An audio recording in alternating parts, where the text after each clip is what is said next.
Arthur terjatuh setelah melewati pintu gerbang teleportasi yang ia masuki dari pohon tadi.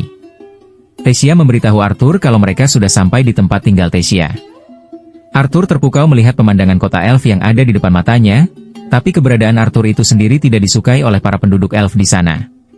Tiba-tiba muncul pusaran angin di depan mereka berdua dan membuat mereka waspada. Dari pusaran angin itu, muncul kelompok kesatria yang dengan kompak menyambut kedatangan Thesia. Rupanya Thesia ini adalah putri kerajaan elf. Terkejut dan bertanya-tanya kepada Thesia, Thesia hanya bisa tersenyum canggung. Lalu tidak lama datang dua orang yang terburu-buru mencari Thesia. Rupanya mereka berdua adalah orang tuanya Thesia sekaligus raja dan ratu dari kerajaan Elenoir bernama Alduin Eralit dan Merial Eralit. Disusul juga dengan kedatangan Virion Eralit yang merupakan kakeknya Thesia sekaligus merupakan raja sebelumnya dari kerajaan Elenoir yang memimpin peperangan melawan manusia. Virion yang melihat cucunya tersenyum hangat.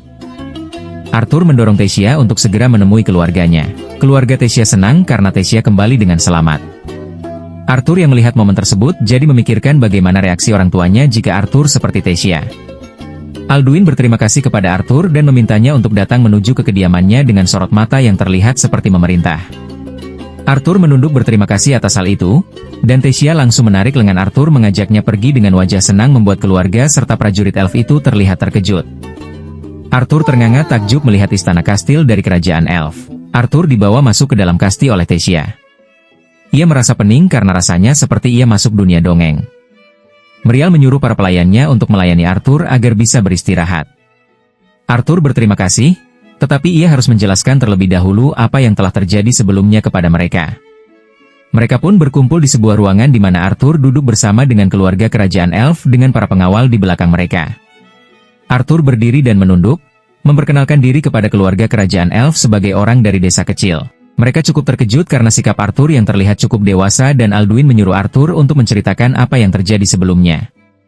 Intinya di sini Arthur menceritakan kalau dia terpisah keluar dari keluarganya saat disergap bandit dan menceritakan bagaimana pertemuannya dengan Thesia sambil menyembunyikan cerita tentang Sylvia. Sikap Alduin langsung berubah marah saat mendengar pedagang budak dari ras manusia yang menculik putrinya. Arthur mengkoreksi kata-kata Alduin kalau pedagang budak bukanlah profesi dari suatu ras, membuat ia dihunuskan pedang oleh para pengawal kerajaan dan ditahan oleh Virion. Lalu Virion bertanya kepada Arthur bagaimana Arthur yang hanyalah anak kecil bisa menyelamatkan Thesia.